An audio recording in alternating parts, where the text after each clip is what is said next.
Welcome to Our Girl Relationships. We talk about the problems people face in their day-to-day lives. Let's start with the video. I recently found out that my fiance was cheating on me. It wasn't even a one-time thing or something many would tag as a mistake. He was outright cheating on me for almost the whole span of our relationship. I had my suspicions, so I decided to investigate. I met one of the girls he was going out with, and she told me that he always had girls at his beck and call, and they all knew that it was just for fun. She told me that he lived a double life, and there were many things I didn't know about him. That statement got me very curious. I had been in a relationship with Alex for 3 years, and we got engaged 8 months ago. I thought I knew him. But a lot of the information that I have now received surprised me. The only thing that made it all believable was that he was very secretive. I also knew he was to take over his parents' estate, which he didn't really care for. He was only interested in the money to sustain his lavish lifestyle. He was a sweet talker, and I fell for him very quickly. He came to me with good boy vibes. He was caring and attentive at the beginning. He would get me thoughtful gifts, which made me so excited. I thought I had met my soulmate. Over the years, his love and attention for me began to reduce. It seemed like he only needed me for the show. There was no longer chemistry between us because we fought a lot. But he would make up with me when we needed to be somewhere together. I had invested a lot in our relationship, so it was hard for me to let go. I had invested my time, my emotions, and my sexuality. He was my first in many things. I am one of those who like to plan and don't like it when the plans are affected. It's like I lose my balance in the world. With my relationship with Alex, I didn't want to believe that everything was falling apart, so I would give excuses for him. However, my best friend tried her best to make me see that something was wrong. Of course, I knew something was wrong, but I would fight her instead of admitting it. I loved Alex so much I didn't know anything else. I often wondered what went wrong and what I did to affect our relationship. I did not blame him once, even when he had obviously hurt me. I was always the one being the bigger person. I apologized first and tried to make us work out. A year ago, his parents gave him control over the company so they could retire. He was happy because he had control over the funds. That's all he talked about, but he had no clue what he was doing business-wise. I was the smarter one amongst us, so sometimes he asked me to look into the finances. Even though the company wasn't doing well, he would take huge sums of money. Whenever I tried to find out why he was taking such or even advise him against it, he just got annoyed with me. He would say many hurtful things to me and sometimes insult my family. I would not classify my family as poor because some people have worse conditions. Instead, I'll say that I come from a humble background. My parents constantly taught my siblings and me how to fend for ourselves. They taught us basic essential life skills, including financial literacy. My parents provided the necessities, but since I turned 16, I have had to work if I wanted more, which was okay. As far as I was concerned, my parents were trying their best. They were doing all they could at the level of knowledge and exposure that they had. I promised myself that my children, and if I could help it, my younger siblings, would have it better than I did. When I found out that Alex had never been faithful to me and only needed me for a show so his parents would be happy, I set out my plans to expose him. You may say it's revenge, but I wouldn't really call it that because his parents' company was in danger, and they were too nice to me for me to keep quiet about it. It wasn't difficult to find evidence because Alex thought I was too naive and couldn't hurt a fly. Remember, I used to help him with business when he wanted me to, and one of those days I was given access to see their financials and never removed. If I tell you the company was going under, I mean going under. How could one person destroy many years of hard work in a year? They needed a miracle for it to survive the next 3 months. I discovered something very shocking. He lied to his parents about how well the company was doing. He made up the financial reports he was sending them. That's why they kept praising him when I was around. When I'm done, Alex would not know what hit him. I confronted him about cheating on me for most of our time together, and he didn't even try to deny it. He was surprised that I would think he would be faithful to me. He said he assumed I knew I was just the girl his parents would approve of, and he dated me for that reason. That stung.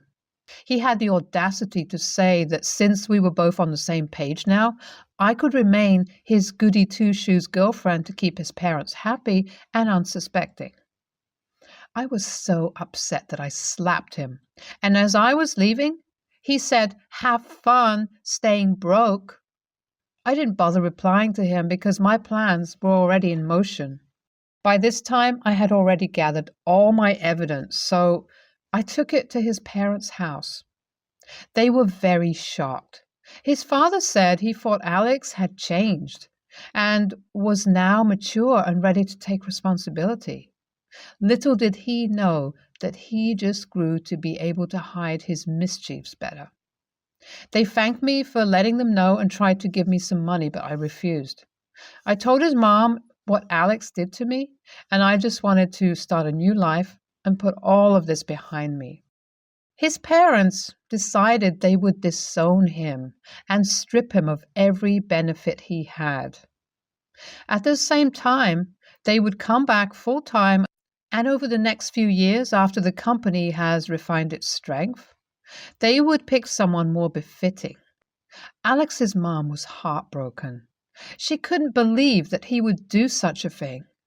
She didn't want to believe me initially, so she decided she had to know the truth for herself. She had always been the one who begged for second chances for him for years. She needed to know that her son wasn't a lost cause and I didn't accuse him wrongly. His father blamed himself for trusting him so much, even when he knew his track record. Though, in his defense, Alex was a damn good actor. Proof was how he deceived and manipulated me these last 3 years. His mom did her investigations and found out I was right about her son. He had been cheating and lying to all of us. It baffles me that he thought he could successfully hide everything. Nothing is hidden under the sun. Everyone needs to know that no secret can be hidden forever. No matter what, one day it would surely come out. I have a friend at Alex's parents' company, and I asked him to keep me updated. He told me that the next day, Alex was removed, and he heard that all his accounts were frozen. Alex found out what I did, and he called me. He was so angry, saying I was an ingrate and that I would regret what I did to him. I let him know that I did nothing to him. Instead, it was his careless actions and misactions that brought us here. He came to fight me at my house, accusing me of ruining his life. He said I made everything up and was only jealous because he broke up with me. It's alarming how he tries to spin this story, but no one believes him. He tried several times to come at me, and I told him if he tried it again, I would report him to the police. I was really serious, and if I saw him anywhere around my loved ones or me, I would report him. After all, he should be in jail for what he did. His dad called me and asked me to come for an interview and said he would like me to work at his company.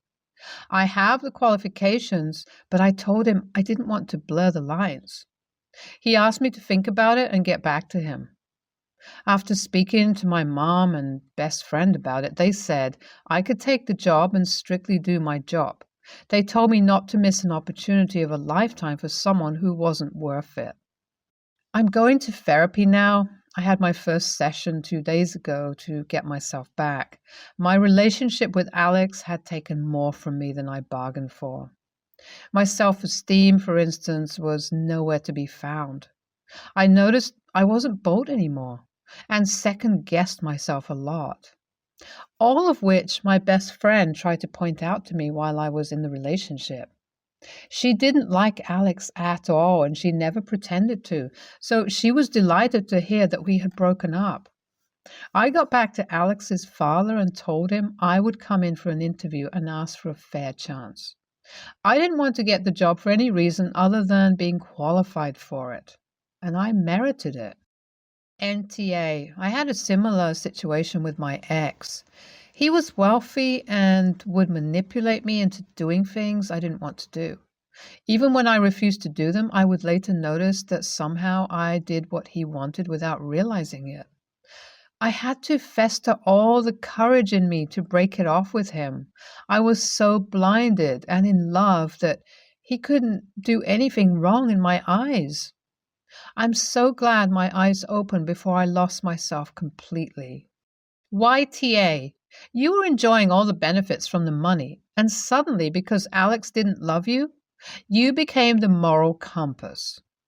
Not saying that what Alex did was right, but you are no better.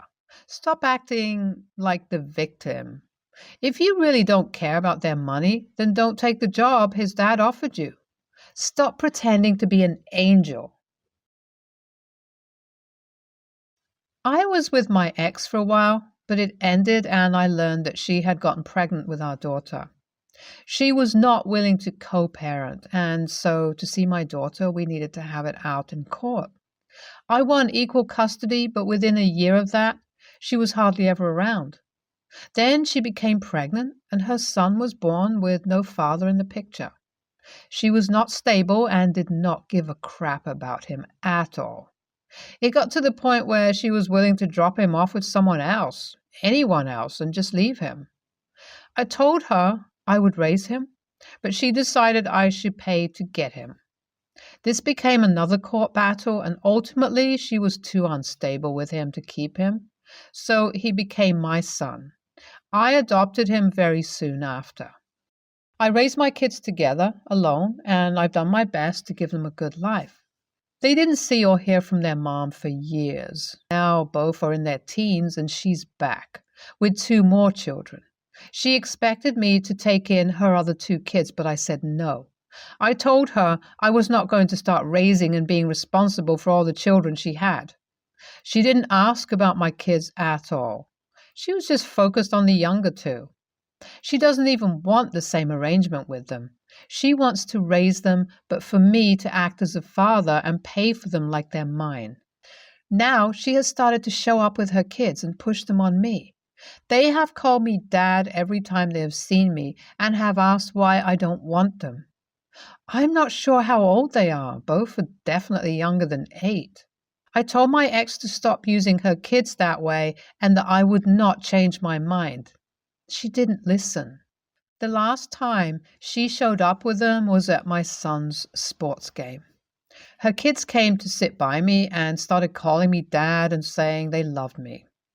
I decided that it had gone on too long and took them aside and told them I was not their dad, that their mom was mistaken, and that I was sorry they had been led to believe something that wasn't true. They got upset and my ex raged at me and told me it was not my place. She accused me of saying they weren't good enough since I stepped up and raised my son when he wasn't really mine and her younger kids should not be different. ITA? NTA. You need to get 1, a restraining order against her, and 2, call CPS immediately. She is messing with their heads mentally and coaching them on what to say to you, as well as making them believe you, the father, don't want them. Get her toxic self away from you and your children and call whoever you need to so those babies can get some help. NTA. And have you considered a restraining order?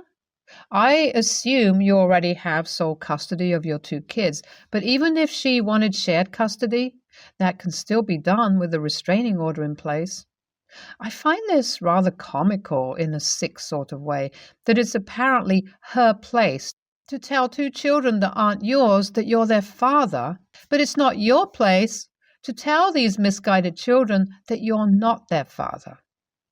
To say nothing of the fact that she wants to treat you like the divorced parent of her two kids, complete with child support. The presumption of this woman. I'm assuming she also wants alimony? Given her entitlement, I wouldn't be surprised. One minor quibble I have is that you told the kids that their mother was mistaken. She's not mistaken. She's lying. She might not be certain as to who the fathers of her latest children are, but she does know it's not you. I'm very concerned about her two newest children, though. I realize it's not your problem and consequently not for you to be the solution. I wouldn't ask you to take these two kids in, but perhaps CPS? Those kids need the authorities to intervene. NTA, you explained the situation to them in an age-appropriate way, and really that's all you could do. But I'm not going to fault her for thinking she could get you to take care of the new kids because you took on her other kid. In her mind, that's what you do. I, female 28, have a younger sister, Jody, female 23. So Jody is a single mom. She has a daughter, female 6. I frequently help her out by picking up my niece from school and babysitting for a few hours for free so that Jody can work. Jody lives with our parents and a boyfriend, male 26, who she's been seeing for a couple of months. In early October at one point, Jody accused me of using the family computer in our parents' home to go on gambling websites and signing up with our mom's debit card while I was babysitting. I told Jody that's not true at all and asked her why on earth she would think that. Jody explained that money was disappearing from our mom's bank account and that she checked the computer's browser history and that gambling websites came up. To be honest, I was kind of offended that Jody would think I'd do something like that. I've never had a gambling problem and I've never stolen from anyone. I told Jody that that's awful, but that it wasn't me who did it. She didn't believe me and went and told a load of our extended family that I was apparently stealing our mom's money to go on gambling websites. And now they all think I'm a horrible person, and many of them have blocked me on Facebook. Anyway, the next week, Jody got back in touch with me. She said that she found a gambling website on her boyfriend's phone and connected the dots. And he admitted that it was he who was stealing our mom's money and going on gambling websites. However, Jody refused to apologize to me for jumping to conclusions and basically ruining my reputation with our extended family. Sure, I never speak to them anyway, but it's still a terrible reputation to have, especially when it's undeserved. Jody said that it's my own fault because apparently I acted guilty and said that I got too defensive when she accused me. Later in October was Jody's birthday and she had a big party with our extended family. I decided to give Jody her gifts a couple of days before, but refused to go to the party. I didn't want to go because I didn't want to deal with all the questions and judgment, and I was still really angry at Jody for not even apologizing for what she did. My parents are understanding, but Jody said I'm an a-hole for not attending her party, and that if I'm going to be that way, then I shouldn't bother being a part of the family, and accused me of being petty. NTA. Jody, on the other hand, is. It was easy for her to let the rest of the family think it had been you stealing from your mom than facing the fact that she had been living with her thief, a man with gambling issues. She would not lose face with the family, so she let them still believe it had been you. On top of that, she berates you and accuses you of pettiness. I really can't believe it. I wouldn't have bought a single thing for her unless she apologizes. If she is unable to see how serious what she did to you is, it is a she issue, not a you issue. And maybe go NC with her. She sounds toxic. Definitely NTA. And she should apologize to you for accusing you of something that her deadbeat thief boyfriend is doing, and should not only contact all of your family members and explain that she was wrong, but also tell them that it was actually indirectly her fault because it was her boyfriend that she brought to the house that was actually the one stealing. Honestly, though, I would go to the party. Then when everyone is there, bring it up in front of the whole group and put your sister on blast in front of everyone so she has to explain the whole situation to the group and everyone will see who was really at fault. NTA. Wait. So, what is the likelihood that any part of Jodi's story is true? Did she know the whole time it was her boyfriend, but told everyone it was you as a way to keep her boyfriend around? Was the missing money even used on a gambling site, or did Jodi just buy herself something nice and decide to make a story and make it your fault? And you, her boyfriend, went to gambling sites, so she thought she could use it as cover? Why are you buying her gifts and taking care of her child? Stop all of that until 1. Everyone knows exactly how the charges got onto your mom's card and what they were for. 2. Your sister apologizes to you and makes sure she made up the entire accusation. 3. If it was the boyfriend that did the charges, that he is kicked out of the house. My money is on Jodi using the card.